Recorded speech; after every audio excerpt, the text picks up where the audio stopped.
Greetings. I thought I would have a sort of review of what is going on in this reality. If I listen to a genius like Rudolf Steiner, he will talk about the spiritual evolution of humanity and how that evolution has changed. You've had the Atlantean age. Before that, you've had the Lemurian age. And Rudolf Steiner is talking about where, in his time, we're in the fifth age of humanity. We're 100 or so years on from that. He's talking in terms of 2 more millennia until we reach that seventh age, which may seem a little bit disheartening. Then we have various astrology channels who are saying it's another 700 years away. And again, it can seem very disheartening. Now, if we look at the what would be classed as conspiracy theories and truth-seeking channels, we get a picture, an often quoted saying in sort of recent times, of a missing 1,000 years or an added 1,000 years. So what are we to make of all this? Well, I think we need to look at the history that we have been given and told is our history.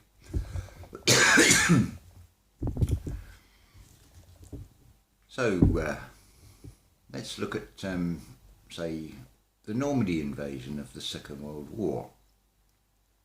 6th of June, 1944. It becomes apparent in our era, particularly in truth-seeking aspects, about the whole thing with numerology. So of course you've got 6th of June is 66. But at the same time you also have talk of the Nazis, and in particular Heinrich Himmler, and the whole idea of the Thule Society, occultism, and then you get things spawned from that, quite an appropriate word I think, the Indiana Jones films and looking for Nazi gold and the whole aspect of occultism and with that side of things. So I find it somewhat incredible that if the Second World War was, as it is portrayed to us today, was even genuine, that surely the Third Reich would have been able to look at these dates and say, hold on, 6th of June, that's 2 6s. That's the day we really need to watch. Now, we also look at, go back to an earlier era, what we're told about history, about the defeat of Napoleon and the whole idea of carrier pigeons coming back to, what would it be, England at the time? No, Great Britain, sorry.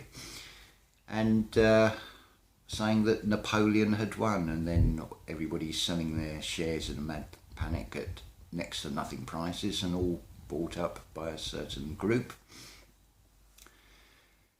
And it's the same with a battle tactic. You have the element of surprise if you strike first.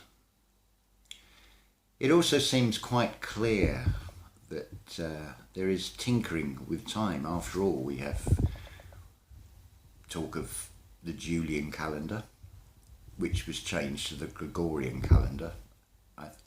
If I remember rightly, it went from 3rd of September to the 14th of September, and there's 11 missing days. I mean, straight away, the number 11.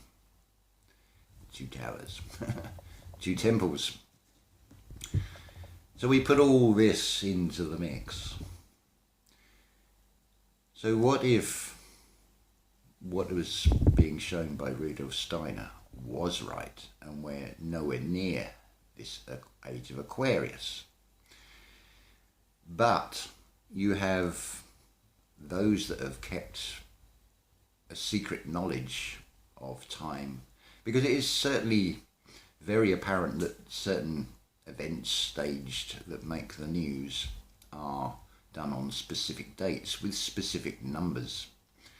So that very implication will say to me that they're using astrology, they're tinkering with time.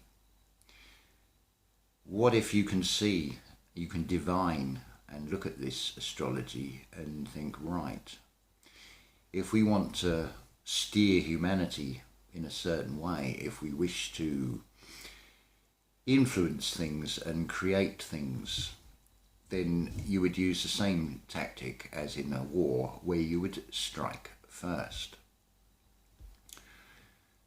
Which I think is exactly what they are doing. I think they have tinkered with time. I think they have brought events forward.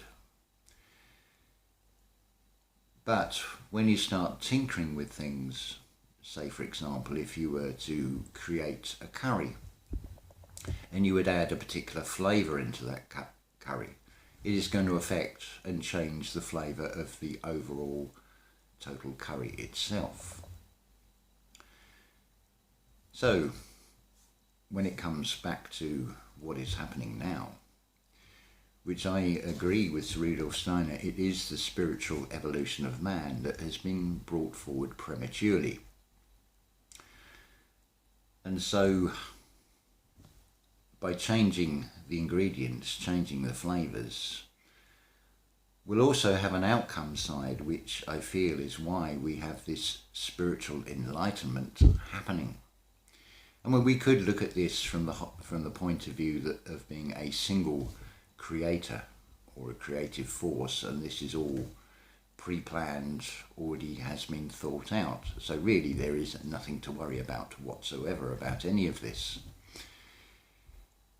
Another very interesting point, and I think this is a huge key to this, is to do with blood pressure. If it is too high or too low, it is affecting the spiritual connection. And also, when you have too high or too low a blood pressure, then it will reduce the immune system of the physical bodies. So by putting out stories that are there with a very negative intention to generate fear will have an effect if you digest those stories. As I've said before, just look at what is right in front of you. With a newspaper, you have tall stories because they are in columns, and they are tall stories. But we live in an age of the electronic media, so things are even more advanced. You could even say I have a green screen behind me, but that is a genuine painted green screen, not a CGI one. So I would embrace what is going on, because my own experience of this is, despite all the doom and gloom and wading through so much looking externally at things, has led me to now look internally, and it balances out to the external, and it's very powerful. It's, shall we say, almost frightening, the potential of this spiritual power that we have within inside us, and it is a case of use it wisely and be gentle as a dove. Whatever you look at, and it seems quite clear that this perceived evil cannot create, they can only adapt something that is already there. So whatever you look at, there will always be an element of truth for which the lie is then built upon. I'm sure you've heard the saying about making ends meet. It's often talked about in terms of a weekly household budget and running out of money before the next payday. But when ends meet, is that not almost a reference to the snake eating its tail, chasing in ever-decreasing circles, which if you live in this material reality and you're working towards a retirement and waiting till you're 65, where you can now finally enjoy yourself and chasing that illusory dream that some of you may not even get to, then clearly that's very much a disillusion to see. And you think, why would I wish to participate in that? Is that all there is to look forward to? It's not, doesn't inspire me with any confidence, to be honest. But what does inspire me with confidence is something like last night, a local group, and it's called Conscious Clubbing, the actual event for Halloween, or I can't even remember the Norse name, Samhain, is it? Or anyway, the labels do not matter. What is important, or what came out of this for me, we did a meditation, a group meditation. We're in a circle. And I thought, I've shut my eyes. Now we're looking with the spiritual eye. So I'm focusing on Claire, who is conducting this. Her energy changes. She becomes this almost goddess high priestess in energy. And I can almost see her with like a headpiece on when I have my eyes closed. But it's very interesting because she morphed into the actual flame, the actual essence. That was beautiful to see. And then the other people in the circle, I was aware of them. And I went into this, it's like a conscious dream that was so real as this external reality. So I'm aware of these other people, but they don't quite have the same physical form any more than I did in this. But what I saw was beautiful. How do I describe it? Imagine you're on the edge of a woods or a forest. You've got a stream, and I remember looking at the edge of this forest. There was a gently upward sloping sort of valley or very shallow ravine that led to higher ground. There was like mountains or hills. But what I noticed in particular was the rocks. Now, you know where you get that moss green, or almost the look of someone had laid a roll of turf on top of these rocks. These rocks weren't grey at all. These rocks were green and they were living. It was almost as if they had a higher vibration, so they were far more alive. And as a consequence, I think that is why the other people in this meditation and myself, we didn't feel so solid. And what was even more amazing was when I looked up at the sky, I can't tell you if it was day or night, because it was both. Then it started to rain. But the rain was not rain as we would experience in this reality. The only way I can probably describe it, it was raining sunlight. I mean, how incredible. And it was the detail of all this landscape was so incredible. But what am I to make of this? Am I seeing a time when Earth was very different? Am I looking into the future about how Earth will be once again? I couldn't even tell you if it was even Earth. It's certainly not Earth as we know it today, in its present form. But it was magical. And it was something I definitely wish to return to again. There was a feeling of, how do I describe it? Absolute bliss, harmony, contentedness. There was zero feeling of any fear or any negativity to it. And that was a magical moment that will stay up there. But what am I to make of this? Am I seeing the past? Am I seeing the future? Because there is no past or future. It's a parallel reality. But no day or night, it's all one. Sun and moon is one. This may actually be just internal balance going on within myself. The conscious mind is then interpreting. But it's wonderful when you can get to this level where you can be the observer of your own thoughts, be the observer of these images that come in to these meditations. And it's worth then reflecting on what is being shown in the mind, rather than jumping in and saying, it's this or it's that. Just a few little bits to think about. So returning now to what is happening in this reality, I feel, and to me it makes sense, or the most sense, maybe it doesn't to you, but I'm just sharing my perspective on this.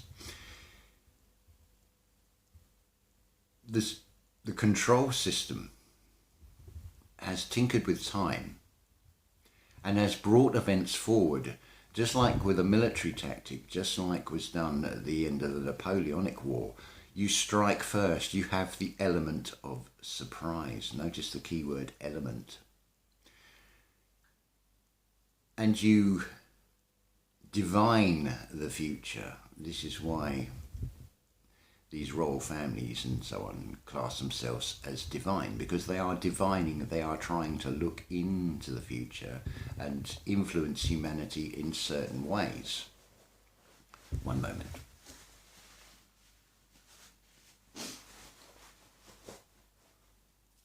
But by tinkering with things, it sets off a chain reaction, which I feel will break the chains of enslavement of humanity, because the backlash, or by altering and tinkering with things, has a knock-on effect.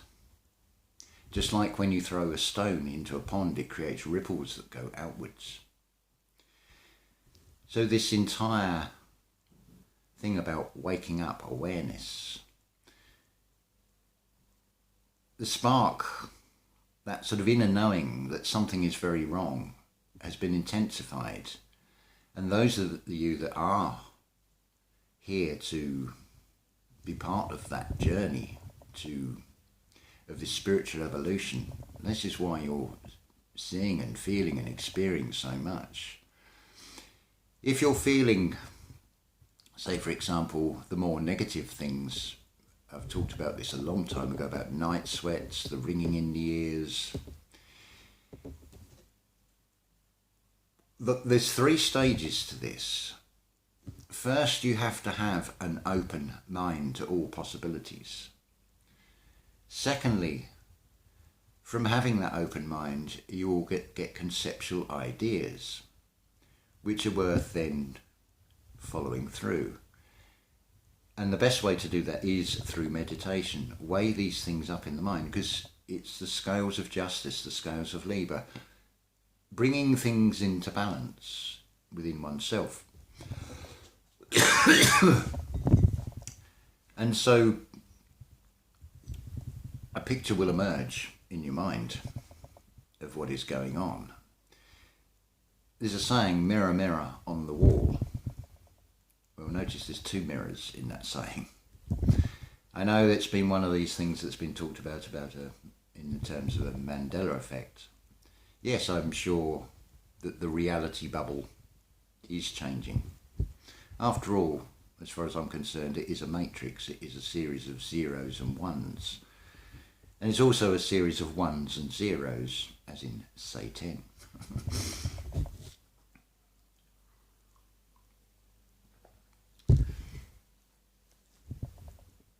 So you've got to cross that line, cross that barrier within the mind. You'll have the fear element presented to you. You'll have the opposite, the love element presented to you. And you need to stay in the balance between the two and be wise as serpents, because you're looking at both sides of things all the time. Because this is another aspect of this. Was it last Wednesday? It had rained all day. And I was in the car and I thought, I've had enough of this. I want some dry weather. And I just exclaimed, stop effing raining. And within 10 minutes it brightened up. The sun came out. And this was repeated, although I didn't vocalise it, I thought it with the same intensity on the Friday, and sure enough, as I went out, it brightened up. I'm going to have the audacity to say that when the internal sun goes out into the external world, the micro sun is reflected by the macro sun. A lot won't believe that. Oh, you're just saying you're something special. No, I'm not saying I'm something special. I'm saying that I have unlocked something that, shall we say, is a God-given gift. If you look at the external world, particularly the very materialistic, very shallow, and it is shallow when it's only looking at the external book covers of us, it is quite clear that there are many people that will, without plastic surgery and going through huge expense and going through very unnatural processes, that they are never going to have a book cover that is going to emulate these Hollywood idols and things. But why would you want to, really? Is that what it's about? The shallow, superficial, external? So the gifts are not on the outer embodiment of you. The gifts are something inside. Would it not be reasonable that everybody has, to varying degrees, these gifts? But it's whether you can do that internal work and you can unlock those gifts within inside yourself that is going to be key to this. And again, it comes back to, if you don't have the open mind, you're not going to even get the concept, let alone be able to go and do the meditation and do that internal work and find it within oneself. But I would say that you won't do yourself any harm by doing that internal work. What you will do is you will discover more about yourself. If you're triggered by a certain word, why are you being triggered by that certain word? Nobody can bring in an emotion as such within you of anger or rage or hatred or whatever. That is your reaction to something external of you. And that's, you haven't got control of that emotion. I'm not saying that it isn't there, that those emotions are still there. You just need to acknowledge them and say, yeah, I'm feeling angry about that, but why am I feeling angry about that? What is it in here or in here that is deep-rooted that I haven't dealt with yet? It's an ongoing process. It's an ongoing revision. I would say even it's like collective consciousness. It's expanding and it's retracting, and it's almost like that, again, that's nuclear explosion. It's expanding outwards but also turning in within itself, because this is an ongoing process. Creativity is all about ideas, expression, bringing things into being, but once they have been brought into a physical form, they are creator dead.